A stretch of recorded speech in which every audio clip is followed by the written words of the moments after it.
work just enough to make rent. That used to be my life motto back in the day. I watched my daddy break his back for pennies in the coal mines, and quickly learned that we're expected to work harder than we ever need to. So the day I moved out of that torn up 2-bedroom shack, I let my wanderlust consume me. I traveled the world, working quick jobs whenever I needed extra cash. Courier, hog hunter, oil driller, private investigator's assistant, and alligator handler were just some of the professions I had. If there's a job out there, chances are I'd done it. Would have kept going. 2. Had I not knocked up a waitress in South Padre Island around 1993. Fatherhood really changes your perspective on life. I found a job at the post office and worked there until arthritis forced me to retire early. I do appreciate the irony of it all. Now I mostly spend my time drinking beer or watching after my grandbabies. I stumbled upon this subreddit a while ago and have been hooked on the stories ever since. I figured I might as well tell mine. Maybe I'll get some answers here. It was the summer of 1982 and I was chasing tail in New Orleans. I must have been around 23 or so, still in the first stage of my journey. At that time, I was working as a dog catcher, but after getting bit twice, I wasn't looking to make a career out of it. I glossed through the classified sections when a job posting caught my eye. Wanted, young man with vehicle who can work nights, must be able to follow directions, $100 per day. $100 doesn't stretch as far as it used to anymore, but you could go to the moon with that kind of cash back then. I was skeptical of the listing, as I had naively inquired about jobs that seemed perfect, but ended up with some weirdo trying to grab my crotch. But my left cheek was still in pain from the German Shepherd who nearly took a chunk of it, and my right cheek was still sore from the rabies shot.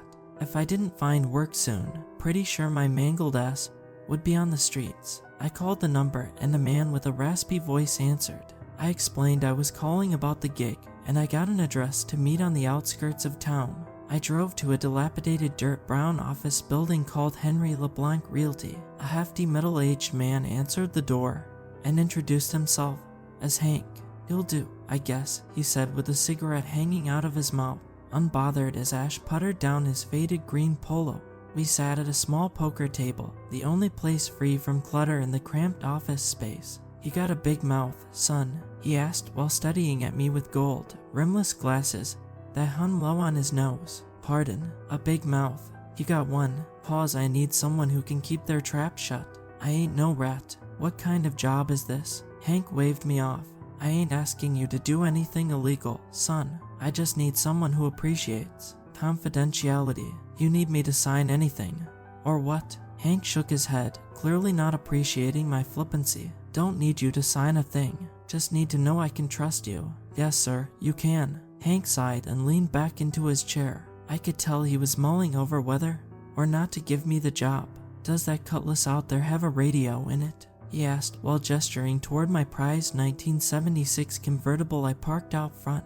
"Yes, sir." "How loud does it get?" I smirked. "It could wake up a whole block if I needed it to." Hank slowly nodded and rubbed the gray stubble on his chin. "Good. Here's what I need you to do." The job was weirdly simple. After midnight, I would drive my Cutlass to Metairie, a suburb outside New Orleans. I'd take a right on 50th Street and go down until I reached the dead end. Then I'd turn around and drive back up the street. All I had to do was make sure the music in my stereo was blasting at full volume. "That's it," I said a bit incredulously. "Yep, that's it. Can you start tonight?" I flirted with some women at a nearby dive bar and closed my tab around 11:45.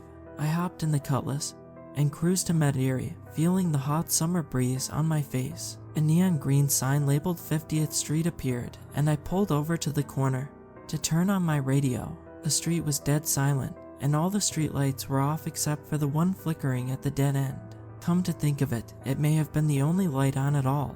All of the homes, mostly shacks, appeared to be abandoned. Some had their windows shoddily boarded up with plywood. I flipped on the radio, and Rock With You by Michael Jackson began blasting. I let the Cutlass slowly meander toward the end of the street, peeking at the houses that clearly seemed empty. Just what the hell was I doing out here? I reached the circular dead end and whipped around, driving back down the street.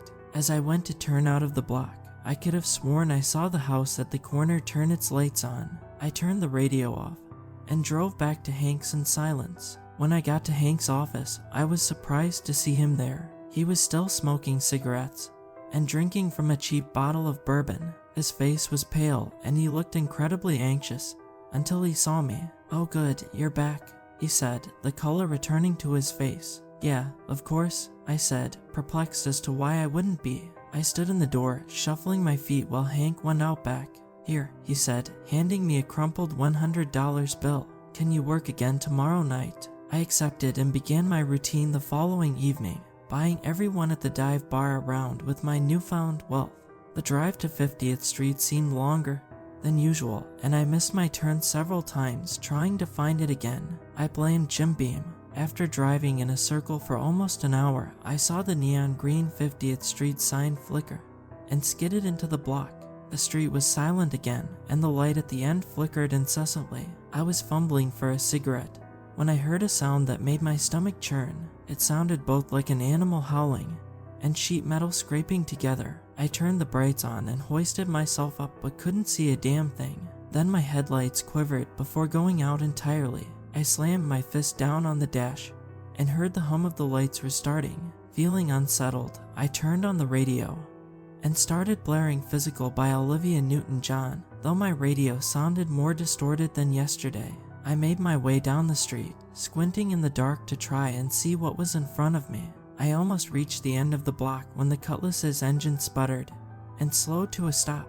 Now, I took care of that Cutlass like it was my own child back in the day. It'd probably still be sitting in my garage had I not wrecked it 2 years later in Palo Alto, so it was almost inconceivable for it to just break down without giving me some notice. Perplexed, I lit another cigarette, grabbed my tools from the trunk, and opened the hood, where I was greeted by hot steam. I shone my flashlight and checked out the engine, but didn't find anything unusual after the smoke cleared. It was like something temporarily disabled my car. Then things started to get weird. The temperature suddenly dropped. I went from wiping beads of sweat off my forehead to nearly shivering in the middle of July. The piercing sound I heard earlier ripped through the silence of the street and almost made me jump out of my boots. My eyes darted around as I felt I was being watched, but it still seemed like I was the only one in the neighborhood. I took a deep breath and carefully slipped into my car to slow my heart rate down. Thankfully it turned on, and I sped out of the street,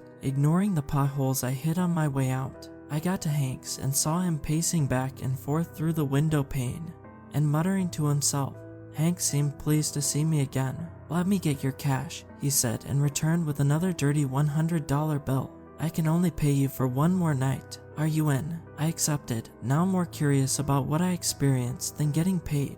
I thought about prying Hank with some questions, but had a feeling I wouldn't get any answers. He didn't exactly seem like he was in the right headspace. He was still muttering to himself as I was leaving. I waited in my motel room, not going out to any bars, to keep a clear mind. I sped to 50th Street, but still had trouble finding it like yesterday. It was almost like it didn't exist. Finally, around midnight, my headlights lit up the street sign, and I cruised into the street.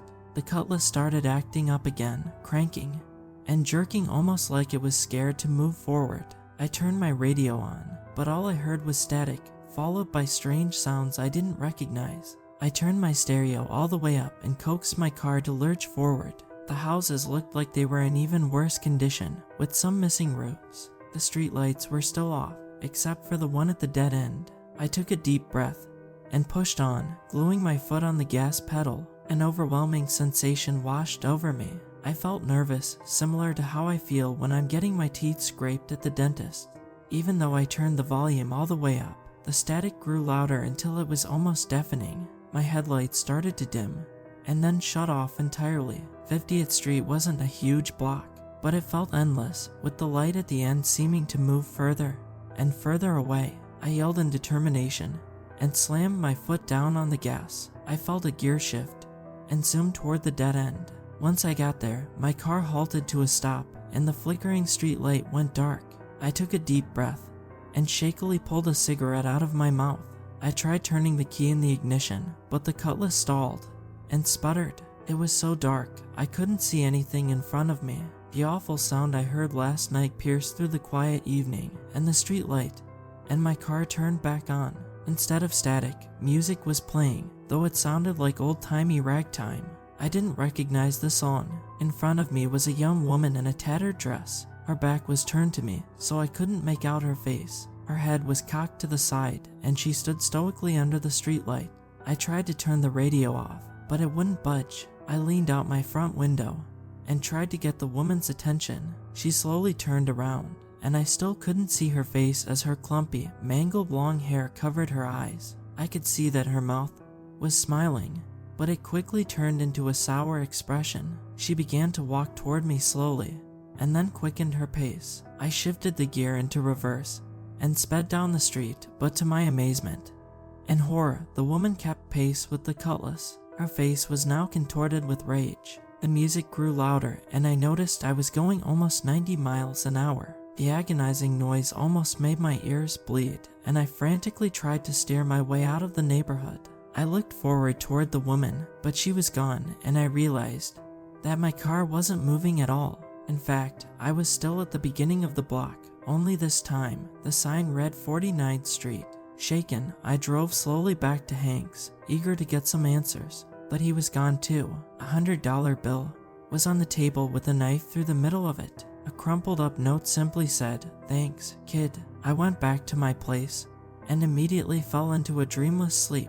I woke up the following day, checked out of the motel, and headed for California. Spent a couple more years wandering until I found out I was a father. Life has been a blur since then, but recently I've been experiencing strange events. All when I'm driving, I find myself taking the wrong turns and ending up on streets I don't recognize. I'll drive down the street and it'll feel like it never ends. When I notice something is wrong, I'll end up back where I started, with my car usually turned off. I'll get that feeling of anxiousness, like I'm trapped. Eventually, I'll pull myself together and get to my destination. My doctor thinks it's early signs of dementia, so do my son and daughter, but I'm still incredibly sharp in the mind. I am worried I won't be able to pick my grandbabies up from school anymore, so this weekend, I'm going back to Metairie to look for 50th Street. I never got answers then, so maybe I'll find some now with some extra help from you all. Just got to figure out how this damn GPS works. Wish me luck.